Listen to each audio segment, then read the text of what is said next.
Hi YouTube, welcome back to Rockford Ordnance.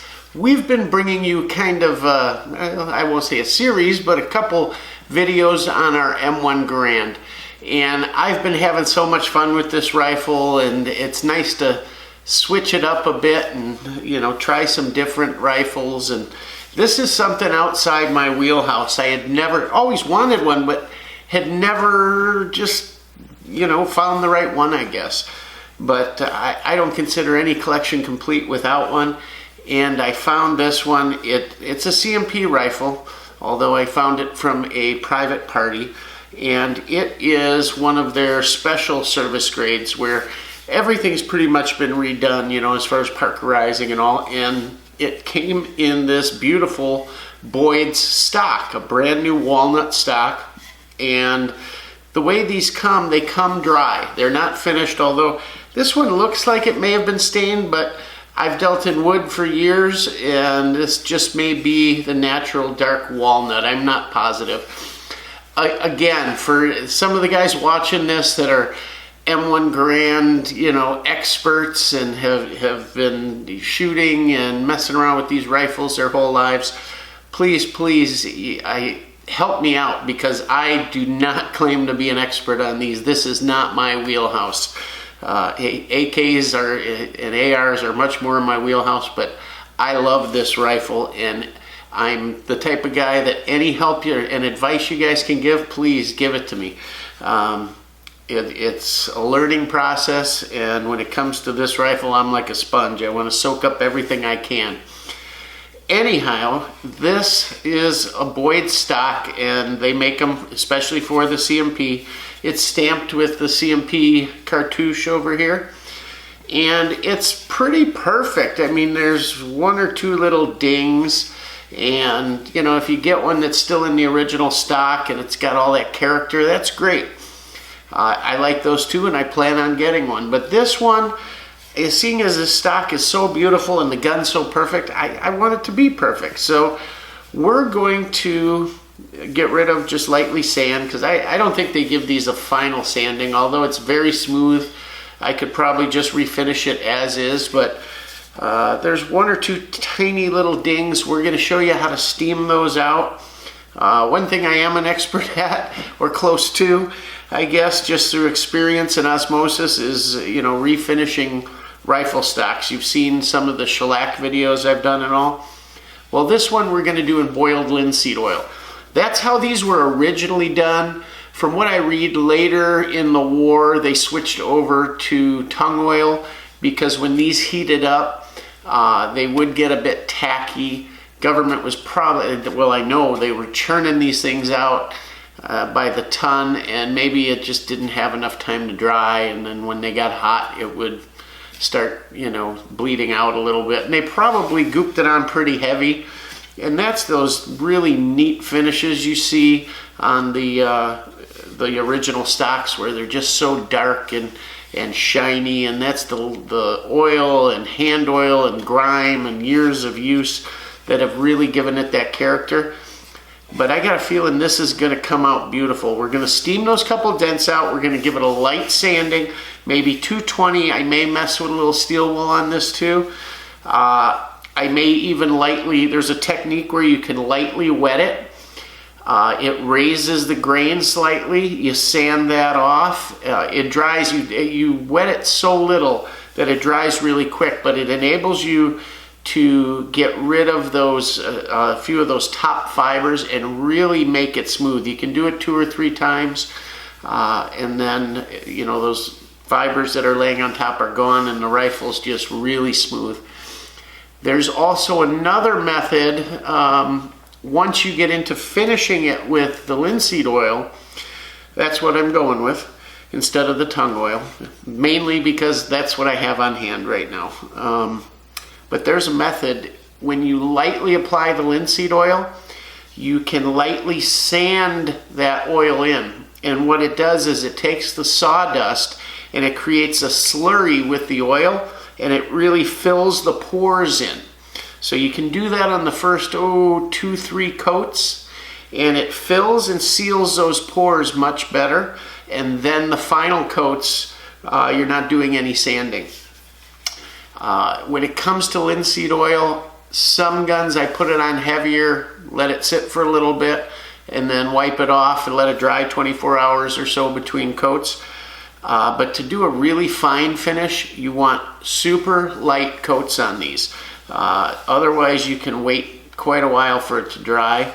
And that first coat, it'll suck up quite a bit, and each successive coat, it will take up less.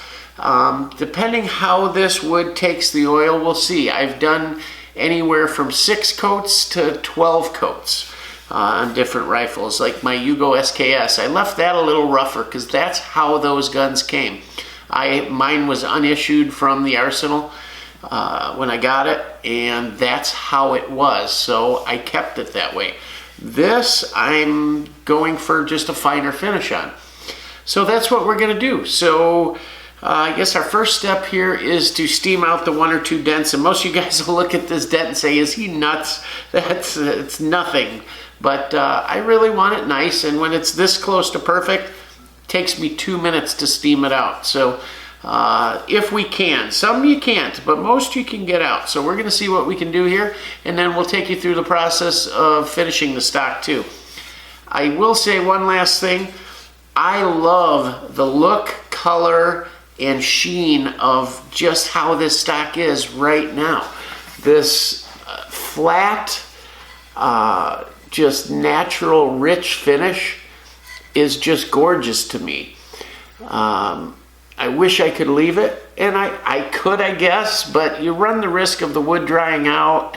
It's not protected. It'll soak your hand oils in. You'll get shinier spots, dirt, all that stuff. It could dry out and crack. It could absorb humidity and swell. There's all kinds of bad things that can happen. So you really need to seal your stocks, and that's what we're gonna do. So come on along, check it out, and it'll be fun, and when we put it back together, it's gonna be gorgeous. So come on, let's go. So guys, we are ready to steam that little dent out. What you're gonna need is a household iron that has steam, like this one. We've warmed it up, put it on the highest temperature, which is usually cotton or linen or whatever, and make sure your steam is going good. Distilled water or whatever you want to use. Most people use distilled in it. Then you're going to need a terry cloth towel. This one happens to be a microfiber.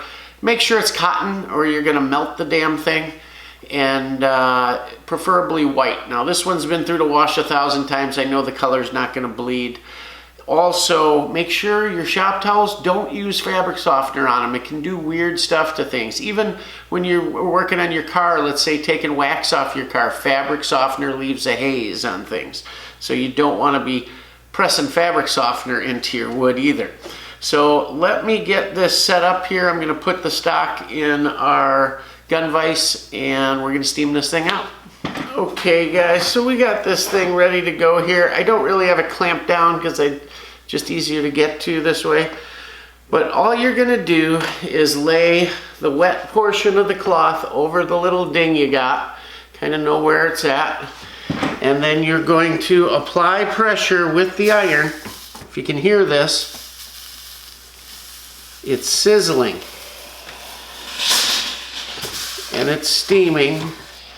And it's pushing that steam down into the wood, which expands it out.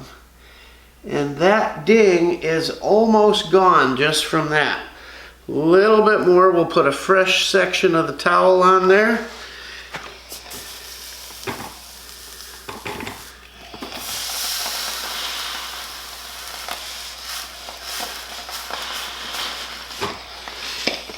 See how she did. Oh yeah, it's gone. Ding is gone. Maybe one more shot. That was a really sharp little ding there.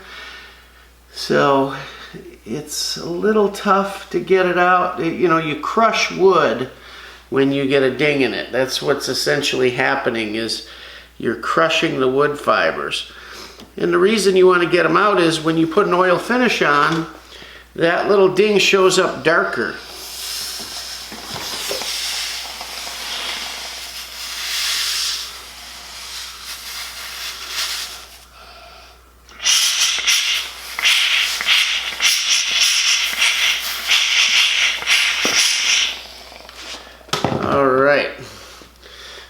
facial here at the same time. That is pretty much gone, guys. I don't think I'm going to get much better than that. The little bit that's left, I think we can sand out and we will be good to go. Let me show you. You can still see a slightly lighter area compared to the picture earlier, but it is super shallow and essentially gone. So just a light bit of sanding and it'll be out. And then we'll get on to our linseed oil. Okay guys, like I said, that steam essentially took the dent out. Off camera I did one more shot at it, it's even better. Then I thought, you know, there's a little scratch here on the side, looked like a fingernail had dug it.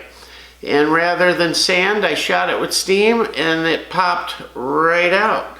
So really, there's gonna be nothing to really sand here or anything like that. It's just gonna be smoothing it out a little bit and applying our oil. One other little tip when you're dealing with wood like this, a lot of times you look at a stock or a piece of wood and you say, hey, you know, what color should I stain this and what's it gonna come out like afterwards? Especially using oil finishes. You know, you can look at this stock and say, well, I can tell it's gonna be dark brown. Well, maybe, maybe not. There may be some red tones to it, all kinds of different things. Easy, quick way to tell what it's gonna look like later is to just wet that stock, and it'll bring that color and that grain out for just a minute and really tell you what it's gonna look like with a clear oil on it, or even an amber oil or something along those lines. But you'll get what the true color is gonna be before you finish it. And that way, you know, you can decide then, do I need to stain it or can I leave it alone? So just another little tip there. We are gonna get on to our sanding here. We're gonna be using 220 to begin with and go from there. So guys, I've already started to sand a little bit and I decided to go with 500 grit as opposed to the 220 just because this stock was essentially perfect. And by the feel of it, I think it was sanded with 220 from Boyds because it's just a little bit finer now. You can see it's lightened it up a little bit, maybe taken off a little bit of the hand oils that were in it, especially here and maybe here where I hold it. We're gonna be really careful on the edges here. I'll use a block up on these, but here I'm putting such light pressure that we're just sanding around, and that's that. Just essentially cutting that top layer down. Then we're gonna use some 4-aught steel wool, and then we will get to applying the oil. So again, just super, super light, hardly any pressure, and just cutting that top layer. Not staining any place long, not flattening anything, just going around the whole rifle. And as soon as that's done, we'll show you the steel wool. Yeah, so guys, we're just gonna use our 4-aught steel wool here. I go through bags of this stuff. Between you know, all my shellac work and stuff, it comes in handy. You should keep it on hand all the time. And what we're gonna do is, after wetting it, we're just gonna polish off any of those fibers that have stood up, and it's just gonna polish that finish down. And really light, really no pressure, just running over it as light as you can and getting rid of those fibers, and it comes out like glass, just absolute glass. And it's gonna even up everything. Again, your oil or whatever finish really you're putting on is gonna take much smoother, all of that. You know, I do a lot of shellac work, and I should really do a video on some of my moisens. I've got an M38 and M44 that I redid years ago, and now I kind of regret it. I should have left it alone because they were nice stocks to begin with, but I really wanted a showpiece, and the orange-red shellac on those is just stunning. Maybe I'll show you those in a video one of these days. But yeah, we're just finishing up here, just a quick over with the steel wool, and you'll be all good to go, guys. It's not rocket science, and I think I'll just wipe it down with a tack cloth, or actually maybe even some just a dry terry cloth, because like I told you, we can use that sawdust in with the oil as a type of slurry to fill the pores, and it just makes it that much smoother and seals it better for that matter. When you look in between, you have the grain, but then you have these little black flecks. Those are open pores, and you're going to seal them. It's going to make it look smoother, feel nicer. It's also going to protect the rifle better by sealing those pores, and the sawdust helps seal them in that first coat or two. After the first coat or two, you're usually pretty good to go. Not much to worry about, and you can just go ahead with the linseed oil. And that's that. We are good to go. We're going to wipe it down, and then we'll be back doing the oil. Okay guys, so we are ready to go with the boiled linseed oil. Any brand will really do. Some have extra dryers and things in them, and that's not necessarily a bad thing. Helps them dry a little quicker. You can apply it any way. It's the simplest of all finishes, really. And you can apply it with a paper towel, a rag, your fingers. You know, there's something to be said for, you know, a hand rubbed finish. And I've seen some master guys do stuff, the first coat just super light to get it in there. And let's see how just a little bit does on our finger here. Wow. Can you guys see that difference? Look at that. Look at how that's going to brighten that wood and that grain. And it won't end up that shiny. Now we can get boiled linseed oil as shiny as you want. We can really build it up and polish it and build it up and polish it until you've got an amazing finish. A little bit goes much further than you think. And you can just rub it in. As it dries, you may see some flat spots. You may want to do those a little heavier. Normally on a military stock, I would just wipe on a fairly medium heavy coat, let it sit about 15 minutes, come back, wipe down any drips, puddles, runs, that kind of thing, let it dry. This one, we're going a little different. I think I'm going to take my time on this and literally hand apply it throughout and see how this comes out. Haven't done one like this in a while. Last one I did was a Winchester Model 70 that came out stunning. But yeah, let's see how this goes. We're just going to continue on and rub it in. This first coat really takes on more oil than the rest will. And I'm going to continue on. I'll show you my progress as I go here.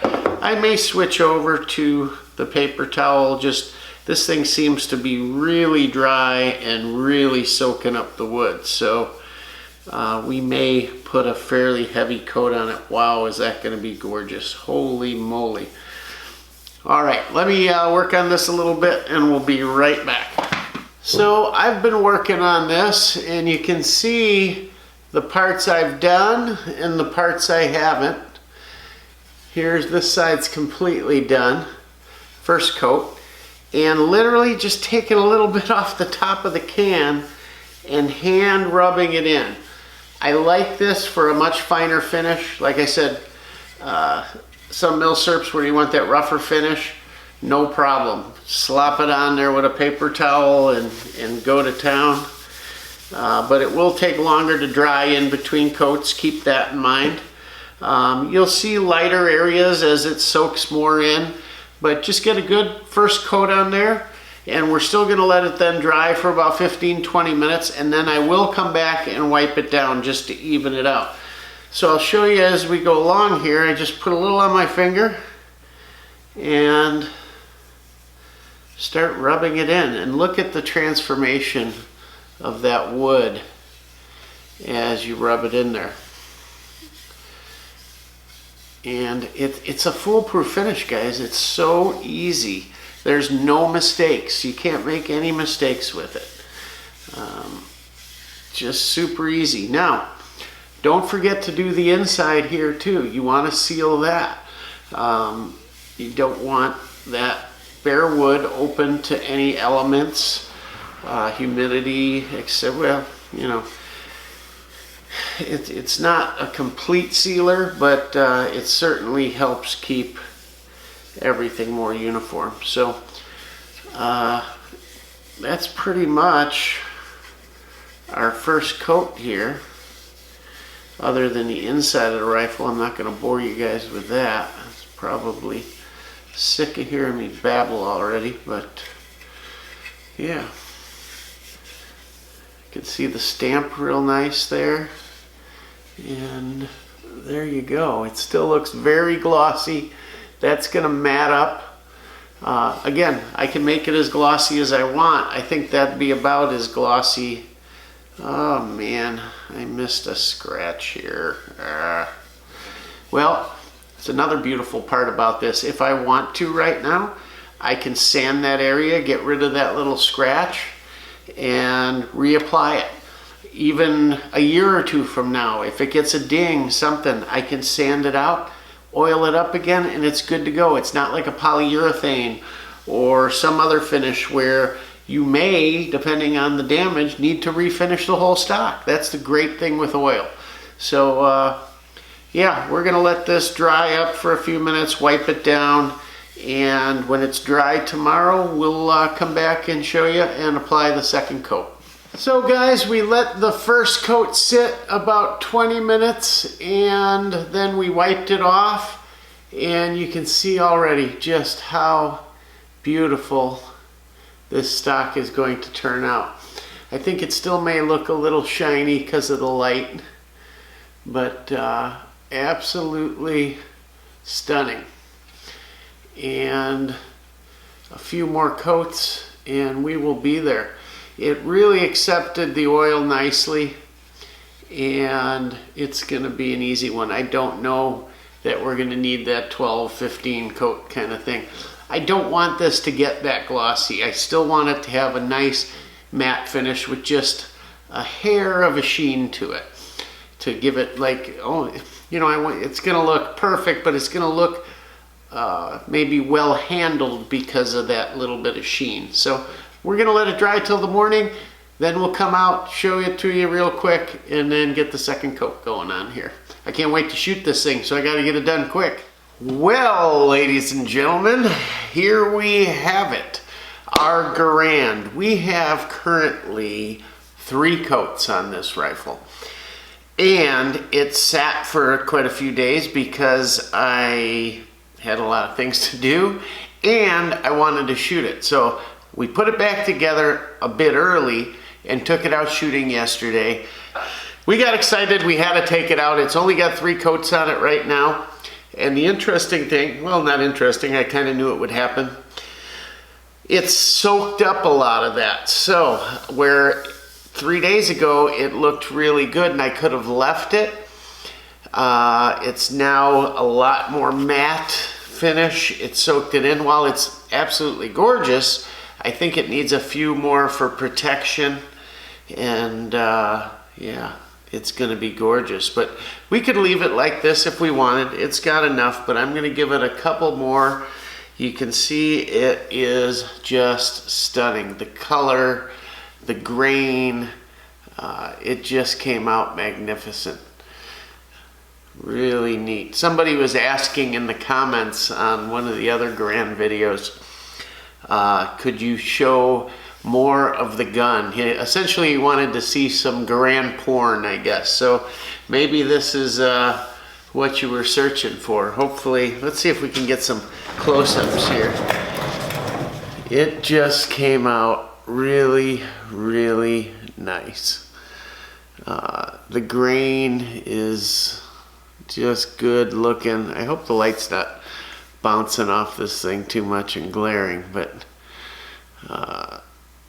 just came out gorgeous. Show you the other side here too. Pretty cool, huh? I think it needs a little more. I mean, we could absolutely leave it like it is, but yeah, it came out great.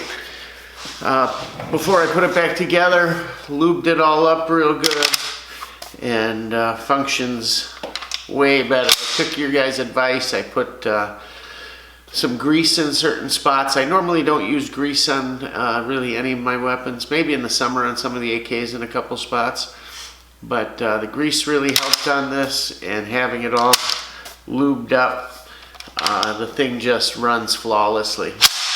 So we'll get a few more coats on, but hope this helped you guys out with you know, doing your stock, and just give you another reason to screw around the garage and the shop or whatever, and make your gun a little nicer. So hope you liked it. It really feels good. It shot great, and I couldn't be happier. So you'll be seeing a lot more of this gun. We're gonna have a lot more videos coming out on it, and just show you our progress and our learning curve on it and all that other good stuff. It's so much fun to shoot. Get your Garands out of the safe, guys. If you don't have one, grab one. They're not going to get any cheaper. Surplus goes away, and when it's gone, and then the price goes through the roof. So, as always, thanks for stopping by. We certainly appreciate everything, and we appreciate your advice on projects like this, where we're by no means an expert. I never try to come across as an expert. I just try to give or impart the knowledge I do have, and when I need to gain more knowledge, I look to you guys for some of it. So thanks for that. As always, Rockford Ordnance out.